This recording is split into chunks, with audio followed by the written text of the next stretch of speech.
hello, and welcome to another episode of KO Your Brand. I'm your host, Katrina Owens, founder of Knockout Directive, personal branding and publicity expert, and I am so happy to be back with you for my second episode of all time. And I have to be totally honest, guys.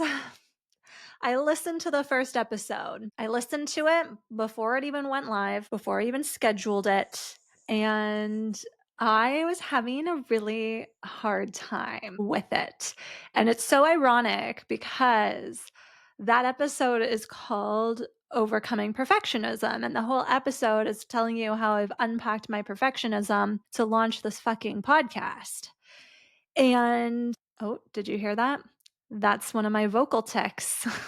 And that's one of the things I noticed I was doing in the very first episode. So, what you may not know about me is I actually have a broadcasting background, not a professional one by any means, but I did take some broadcasting classes. That's hard to say fast. Broadcasting classes back in the day because I originally started my career wanting to be a sports anchor. I'm up here in Canada, so like the dream was TSN, but I also had big dreams of becoming like the next Erin Andrews. I thought there was a really great opportunity actually for me in the golf world because we'll dive into all of this one day, but I have a background in golf. So I always kind of thought I'd be like a golf sports anchor. And I actually think that that's in my future. But, anyways, I am a perfectionist, recovering perfectionist. When I heard this like new little vocal tick that I had picked up when I was listening to the last episode, I was like, oh my God, is anybody going to listen to the second episode? Because I felt like I was so annoying. And I know what you're thinking. Most of you are probably like, hey, I actually didn't even notice. The rest of you are probably like, I noticed, but you're being dramatic. It wasn't that bad. And I almost re-recorded that first episode because I was like just so kind of unhappy with the vocal tick, but also my level of energy. If you know me, you know that I'm like, I can get a bit loud. It can be a bit excited. I am totally fine with taking up some space with my voice and my energy. And I felt like that first episode just wasn't a reflection of that. I felt like I was a bit subdued. And I think it was probably just because I was nervous, which is such a weird thing because I'm like sitting here alone in my house recording this. So, like, how can you be nervous? But I think I was. So, I didn't re-record it because I was like, Katrina, if you re-record that, you're absolutely like missing the whole point of this. And I like, to be totally honest, I don't have the capacity to be re-recording episodes at this point. Like we gotta keep it moving.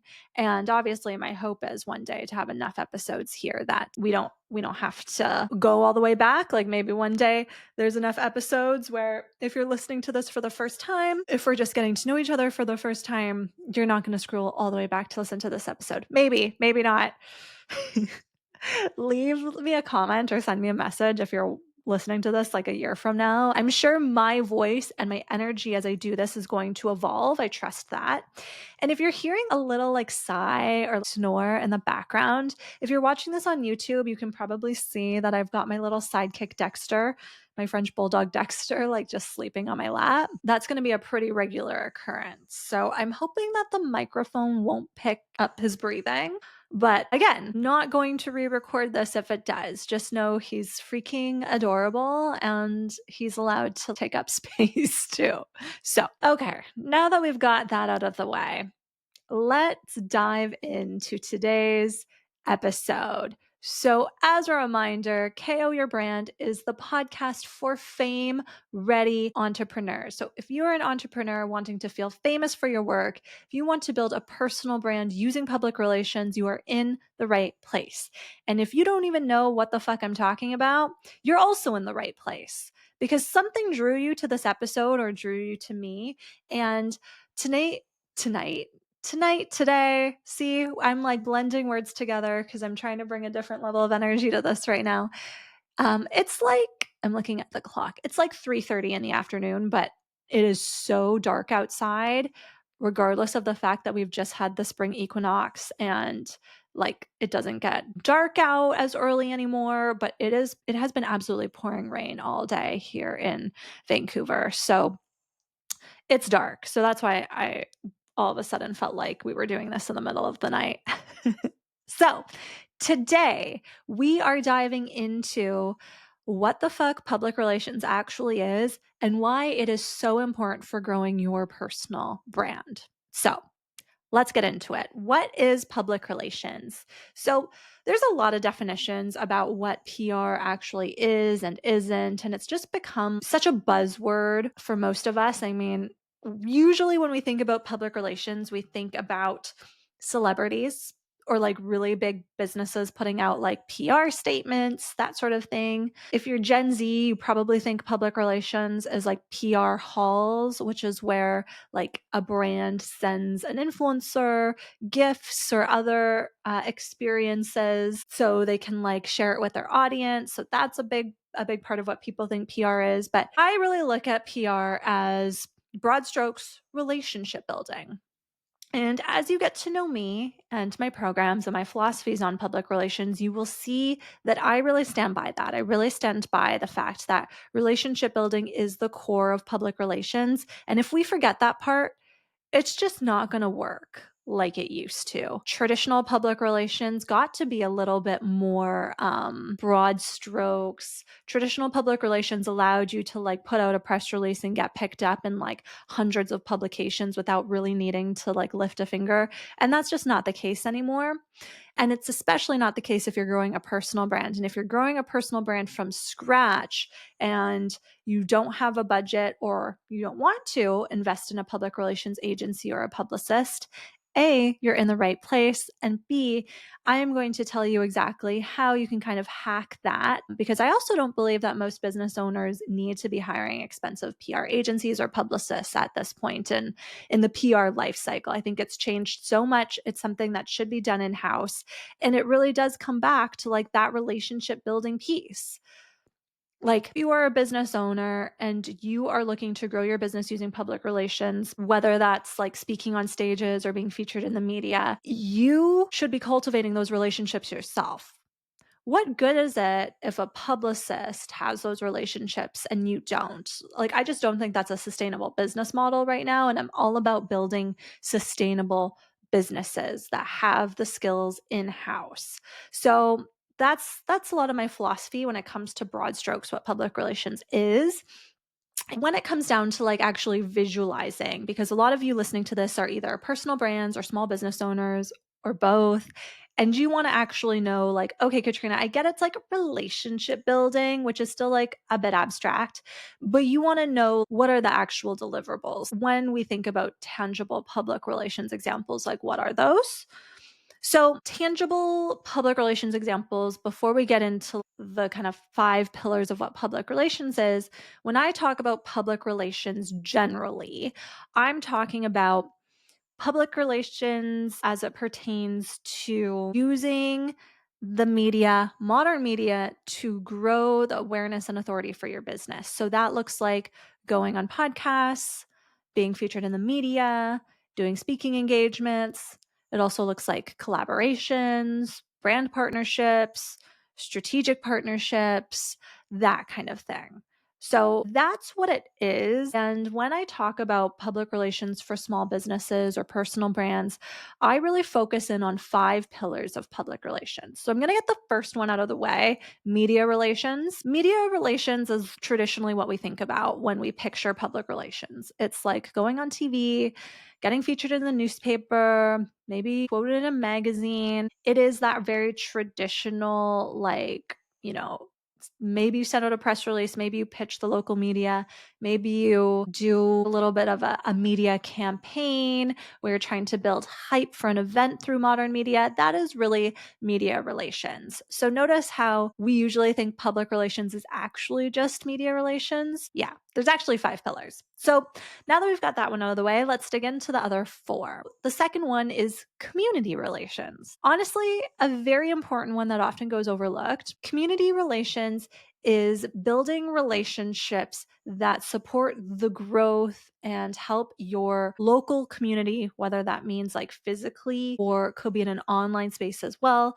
but really helping your community thrive and grow because of the partnerships or the expertise that you're bringing to the relationship. So, for a lot of businesses that I work with, this could look like hosting certain events that support different not for profits or charitable organizations. Or maybe it's aligning your business with a certain cause. So, obviously, a lot of personal brands, as they move through their personal brand journey and become bigger and louder and more popular, they typically start to like stand for particular charitable initiatives. Like one of the things you could use as an example here is like back in the day, I don't think this really happens anymore. Actually, now I've got two examples because I'm going down these like 90s examples or early 2000s that live in my head. So, back in the day, PETA, the animal welfare organization, used to do a lot of celebrity features. So I remember they had one where it was like, I would rather go naked than wear fur. And they would essentially like take celebrities doing these like kind of provocative photo shoots and use them as like PSAs, public service announcements for the organization. So from a celebrity standpoint, the celebrity engaging in that, that's a community relations initiative. Another great example from the 90s is like the Got Milk campaign. I know we all remember, like, I have like a vivid vision of Mary Kate and Ashley in that advertisement. So that was like the Dairy Farmers of America or whatever organization kind of promoting people to drink more milk. So you can kind of see what I mean when we talk about community relations from like a personal brand standpoint. Sooner or later, you'll find yourself drawn to taking a stand or supporting causes that are close to you or near and dear to your heart. So that's community relations. The next one is influencer relations. Typically, we think of influencer relations as if I pay someone with a large following on social media, they'll showcase my product or promote my event or service, and then I'll see a return from that. But I look at influencer relations a little bit differently because I think all of us as business owners actually have influencers in our lives, in our business, and they might not be people that have hundreds and thousands of followers. They might be people that are actually just very influential in your industry or in your community. And these are people that help grow your business in an organic way. So, an example I love to use for me is I have someone in my corner who, from the very beginning, supported my business. And he is always sending me referrals, pitching me for speaking opportunities. And he does not have to do this. He doesn't have to do this at all, but he believes in the work that I do. And he knows that I'm very well versed in speaking to different audiences, especially in the industry that he's in, that he's constantly referring me. So I look at him as an influencer. I know that I could go to him if I had like an event or a program, or if my business was in a tough place. I could literally go to him and say, hey, how could you kind of help me generate excitement or leads? Or do you know anyone that would be interested in X, Y, or Z? And I would be able to lean on him for that kind of support. So I encourage all of my clients to understand who those influencers are, because we all have them, but sometimes it takes a little bit more critical thinking to realize who they really are, because they're typically not the people that have hundreds of thousands of Instagram followers. It's typically like actually closer to the heart. So that's influencer relations. Client relations is a big part of public relations, and it can actually be the most profitable pillar if you take it freaking seriously, which you should. The most likely person to refer business to you is the one that's already had a positive experience with you. I'll let that sink in for a moment, because we are always trying to like find new clients and like, expand our reach and awareness, which is obviously so important when we're growing a personal brand. But we don't realize how much magic and power and potential is in our existing client database. So I really encourage all of my clients to really nurture their own clients. It can be as simple as like keeping a database of like all of the client birthdays. I like to use this example. This was an example I had started using really early on in my business because I just think it's super powerful. It's for realtors or like mortgage brokers. So hear me out, because you are the two industries that will always have this information. Every time it is a previous client's birthday, send them like a $5 Starbucks card. Okay. Like build it into your marketing budget. Because think of it this way. For a lot of us, we're not buying like a new home every single year or like even every single 5 years. So as a realtor, there's such a long lead time in between the next time you have the opportunity to work with that client. So how do you stay top of mind? The realtors that helped me buy our home, I love them. They're so great. They made the experience so awesome. But I don't hear from them at all. I wonder if they'll listen to this. I don't hear from them at all. Since we bought our house, I have not heard from them. And that, I mean, doesn't seem like the best business practice because, like, I'm not even on like an email list. What if my partner and I decide to sell this house and all of a sudden I'm like, oh, you know what? I was just at an event and I met somebody else. I met a different realtor that really left an impact on me. That could literally change who I'm working with. So I just think like realtors have this amazing opportunity to stay top of mind with their previous clients because it's like, like any industry, there's a shit ton of realtors out there.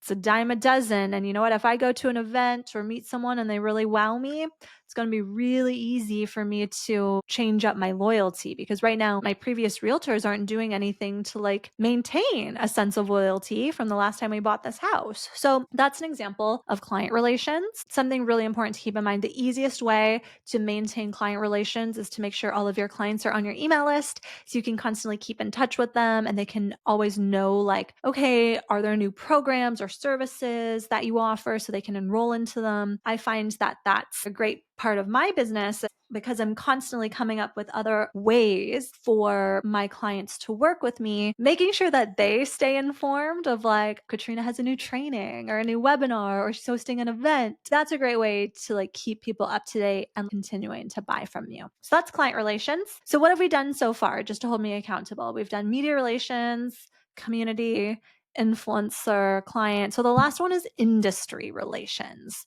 So industry relations is obviously whatever field of work you are in, how do you become a standout iconic personal brand within your industry? And there's a little bit of a trick to this one. So let's like talk from just like a practical perspective first. Let's use the example of like realtors, mortgage brokers, people in the real estate industry again, just because we're already here. Sure, it's beneficial for you as a realtor to speak on real estate podcasts and maybe be in like real estate publications, go to events for realtors, network with other real estate professionals. Like, that's great.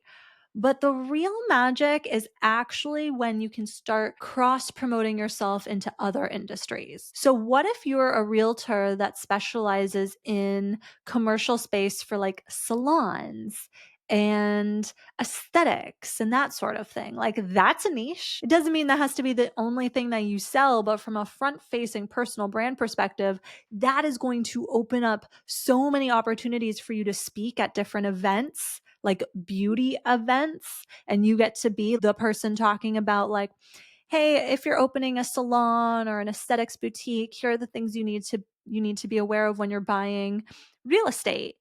And then you're actually helping people work with realtors. And then actually you can even do like realtor trainings, like to train other realtors on your process. And I know every single realtor that listens to this is going to be like, nah, I'm not doing that. I'd rather go broad, because realtors always think that the magic is in like keeping a really wide audience. I see this all the fucking time. And I'm telling you, you guys, the reason why there are not that many like memorable realtor personal brands is because no one's trying to do anything different. And it's so funny because like realtors are the last people to work with me because they know I'm going to make them pick a niche. They just know. And I've got so much I have so much juice and ideas for the realtor that finally wants to build a really famous, sparkly personal brand. If you're listening to this, send me a message because I've got ideas for you. And realtors are the first industry that they don't feel like they want to stand apart for whatever reason. So that's my rant. But anyways, so that's industry relations. So for me, let's talk about some service providers because people are like, okay, but am I a marketing professional, public relations professional? I consider myself a marketing professional. And yeah, obviously we can go very deep into okay, separating the copywriters from the web designers, from the social media managers. Obviously, marketing is really, really broad. The more that you can define yourself, the more specific your niche is, the stronger that your personal brand is going to be. But don't feel like you need to bite all of this off right away.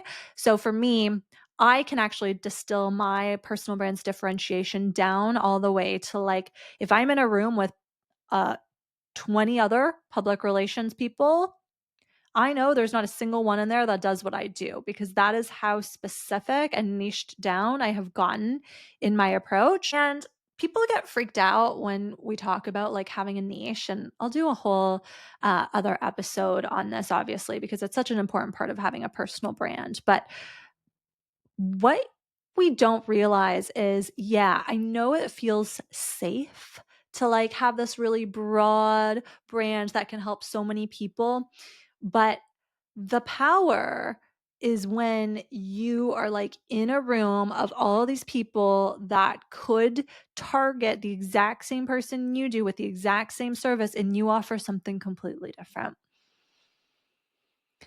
And if you don't know me and if you've never heard me speak before, I always kind of say, people will say yeah, Katrina, but you're special. You must have come up with this novel idea when it comes to the services that you offer. And honestly, guys, it's just not true. My brand, when I was developing these services and these offers, I didn't think I had a novel idea. Okay. I thought that there was going to be other people out there that offered the same thing. But it was through me starting to really dial in my personal brand where I realized that, hey, I'm actually doing things really different. And when I started to embrace having a niche and being so specific in my offer and my audience, that's really when it all started to land for me. So if that is making you nervous, just know if you're listening to this podcast, I am going to freaking push you to get as specific as possible into who you are, what you serve, your messaging, your identity, because that is what builds a strong personal brand. So, now that we know the 5 pillars of public relations, let's talk about why PR is so important because not every business owner will use public relations in their business. And that is a missed opportunity because PR really is the tactic that can change the entire trajectory of your business. And I know that a lot of you listening to this might not believe me, but oh my God, it has changed my life and my business and the lives and businesses of so many of my clients. And that's why I do what I do. Because public relations is not for big businesses. It's not just for celebrities. It's for businesses like you and I. And so I hope by going through those 5 pillars of public relations and really breaking it down, this is what it looks like. These are some examples. I really hope that helps illustrate a little bit more what it actually looks like to you. So now, let's get into why it is so important. So, public relations does 2 main things for our business. It creates brand awareness and brand authority, and I'll tell you about both and why each of them are important. So, brand awareness is beating the freaking social media algorithm to put your brand and business in front of new audiences. So, when I talk about brand awareness, I'm talking about reaching new clients that may not have heard of you yet, but would love to buy from you. Some great examples of generating brand awareness is going on podcasts to put yourself in front of brand new audiences, Going on TV is another good one.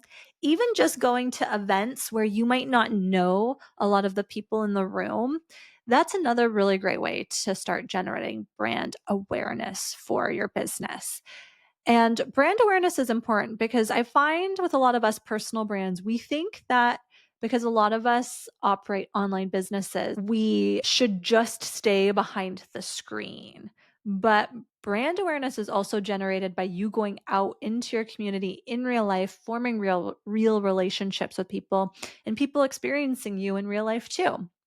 So that's really important for you to remember because at the end of the day, brand awareness is really, people think that it's only generated through social media. And it's so funny because I keep seeing the exact same conversations over and over again, particularly on threads where people are just so sick of seeing slow growth on social media. And to that, I say, I cannot relate because right now my brand is growing faster on Instagram than it ever has before. And no, it's not because I've gone viral. It's strictly because I'm focused on building relationships through going to events, joining new communities, getting to know people, really forming new relationships or strategic partnerships with others in my field. So when we use brand awareness or when we use public relations to grow brand awareness in our business, we are essentially like beating the algorithm because we are no longer relying on the algorithm to put us in front of new potential buyers. We are now allowing ourselves to be placed in front of brand new audiences. So a great example of this for tangible is going on podcasts.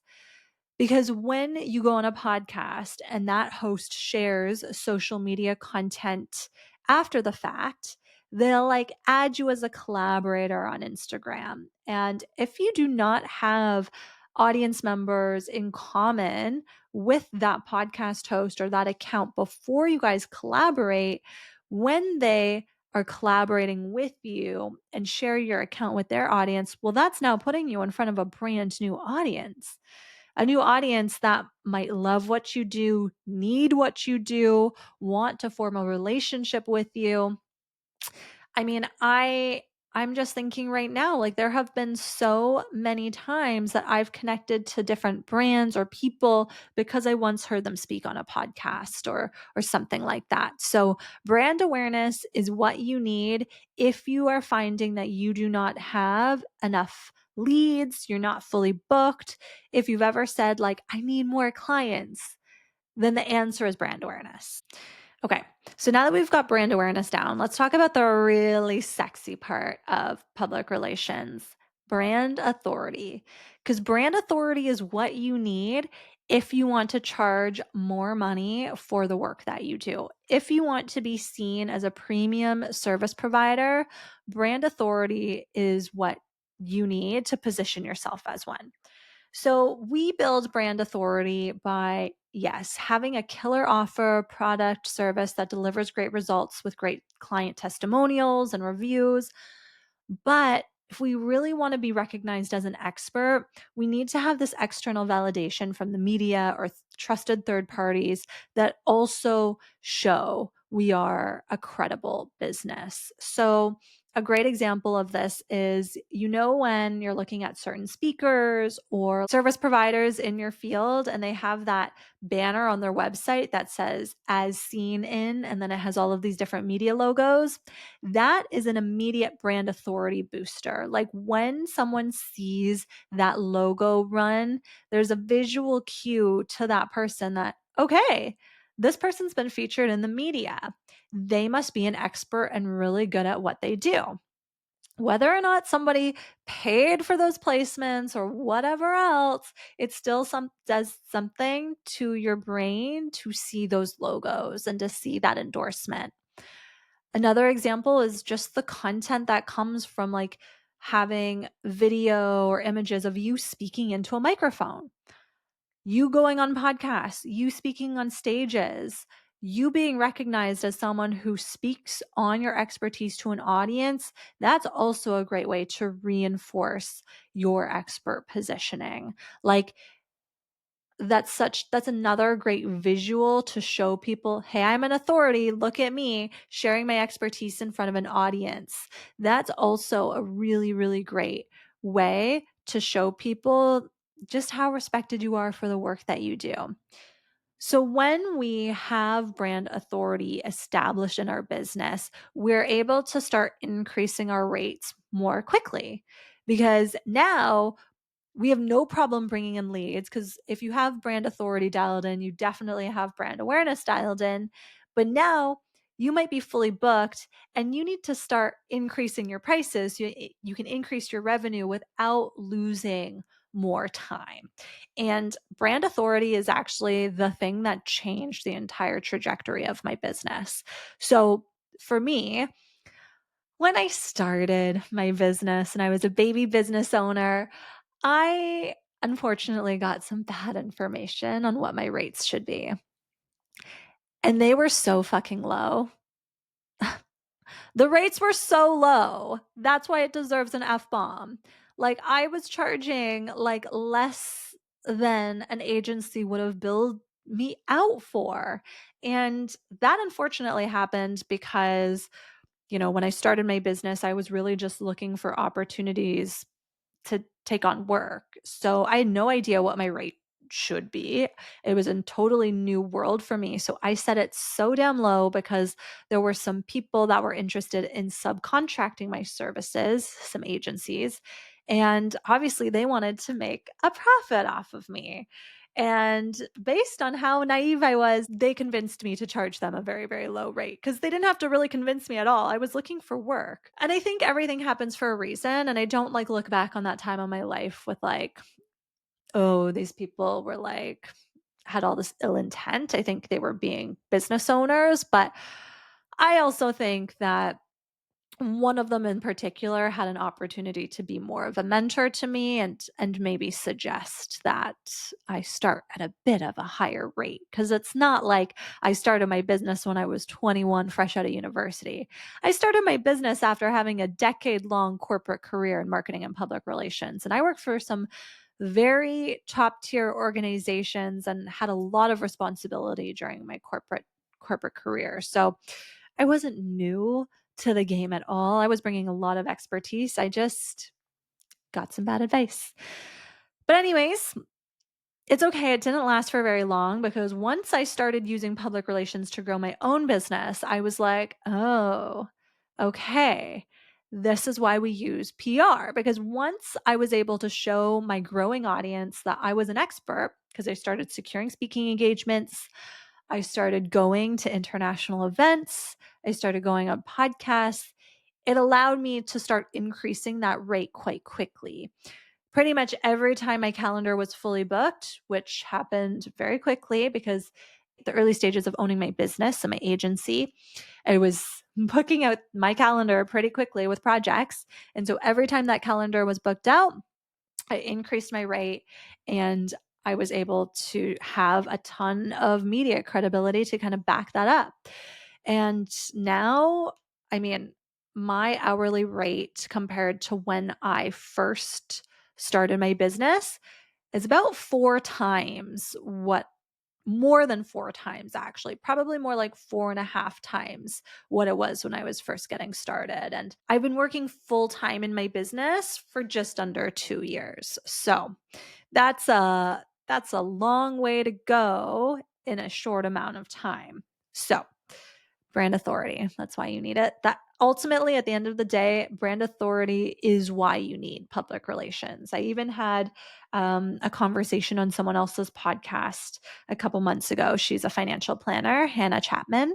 I'll link the episode I did with her in the show notes, actually, if you want to take a listen, because Hannah and I chatted about how when she works with clients who want to increase their income, because she's a financial planner, financial strategist, she actually tells them okay, now it's time for you to start learning public relations or incorporating public relations into your business, because that's how you're going to take it to the next level. So if you don't believe me, believe the people that are helping you make more money. Okay.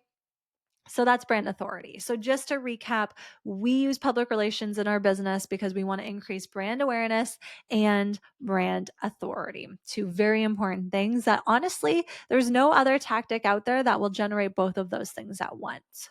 So as we wrap up today's episode, let's just recap what we learned. Okay, we started off this episode by me just asking for your grace as I release the perfectionism that I have around getting comfortable doing these. So I'm glad that's out of the way. I actually feel like I brought a different energy, a different level of excitement to this episode. So please, if you felt that, like send me a DM to let me know that you like noticed the shift, because I feel like it was there. So just like give me like a hell yeah, or like, girl, you got this, to make me feel better. Okay. After that, we recapped the 5 pillars of public relations to show you exactly what it looks like in your business. So we talked about media relations, community relations, influencer, industry, and client relations. And then we talked about why you need PR to grow your business. It grows your brand awareness and your brand authority. So, as you kind of move along through building your personal brand using public relations, if you're looking for a little bit more support, when this episode comes out, there is about a week left for you to register for 5 Weeks Till Famous, which is my group publicity coaching program that shows you exactly how I use public relations to grow the personal brands for all of my one-on-one clients. So I walk you through 5 different modules that show you exactly how to find opportunities, how to pitch to them, how to leverage them. It includes 1 weekly live training call with me, plus you have access to me in Slack through the entire 5 weeks. So you can constantly like share your pitches with me. You can ask for my feedback. I'll help you edit them. You can show me like social media content. I can do a profile review to make sure that, you know, your personal brand is set up to really receive public relations opportunities effectively. We do all of that. And I'm actually running this program for the very last time because, and I haven't announced this like anywhere else, but after this round of 5 Weeks Till Famous, I am launching the Fame Ready Entrepreneur Community. This community is an online space where you will be able to have direct access to me for an entire year through weekly group coaching calls with me. I'll be dropping monthly trainings on everything related to personal branding, public relations. If you want to become a speaker, if you need help growing your personal brand using social media, I'll be providing all of the trainings that I use when I'm working on one-on-one clients and myself. So you have access to all of this information so you can do it too. I will also be bringing in experts that run events and podcasts and are media figures, people that can share their story with you so you can understand exactly what it looks like to speak at certain events or get on certain podcasts. And the best part is, I'm not going to make any promises, but like you can also network with these people, right? I'm really providing networking opportunities for everybody in the community. And then finally, because I will no longer be running 5 Weeks Till Famous live, I'm going to need a place to share all of the juicy PR opportunities that come across my desk every single day. So every day I receive like speaker applications for events across industries, from like real estate to HR to marketing. I receive podcast opportunities, collaboration opportunities, and like I cannot do everything with these opportunities. Like I don't always have a one-on-one client that's a good fit. I need a place to put them. So whenever cool opportunity comes across my desk, I will be sharing it with the community members inside the program. So the course 5 Weeks Till Famous, all of the training modules and resources that come with that course will also live in that community, so you'll always have access to that information too. So with this last cohort of 5 Weeks Still Famous, which launches on April 8th, 2025, when you enroll in this final cohort of 5 Weeks Still Famous, you are automatically grandfathered into the Fame Ready Entrepreneur community when the 5 weeks is over. You do not have to pay any extra fees. You do not have to register twice. Your registration fee for 5 Weeks Still Famous literally covers everything. I cannot believe I'm even doing that. That alone, like having that 5-week course plus then being entered into that community after the fact, that's over $13,000 in value. And you get to stay in the community for an entire year. So when 5 Weeks Till Famous ends in May, the Fame Ready Entrepreneur community starts back up in May. We will be together until May 2026. Okay. That's a long time for you and I to cover a lot of ground and really build out your famous personal brand. So I'm so looking forward to launching this community. Remember, enrolling in this last cohort of 5 Weeks Still Famous. I'm calling it like the curtain call, the final bow. When you register in this last cohort, you get access to freaking everything, which is kind of crazy, honestly. Okay, so that's it from me. I really hope you enjoyed this episode. I really hope actually now you have a clear idea of what public relations really is and why you need it to start growing your personal brand. So, as a reminder, my name's Katrina Owens. I'm the host of KO Your Brand, founder of Knockout Directive. You can follow me on Instagram at Knockout Directive, at KO Your Brand. If you ever want to chat a little bit more with me and learn more about how I can help you grow your personal brand using PR, there's a link to book a free discovery call with me in the show notes. This is a no obligation 30-minute chat that you and I have so we can learn a bit more about each other and how I might be able to support you. If you like this episode, please rate and review wherever you listen to podcasts. Please subscribe so you can stay up to date on all of the episodes. And we are just getting started, you guys. I can't wait to be able to start diving into more of the like really deep PR topics. I want to make sure that, if you've been with me from the beginning, you can really like understand high level what public relations looks like and my philosophy on things before we start to go really deep into like becoming a speaker or, gaining collaborations. Like those are all topics. I have so many like micro topics to get into, but I want to make sure you've got a good grasp on the fundamentals before we go too deep. That's what you are in for. So make sure you subscribe so you never miss an episode. And I will see you next week.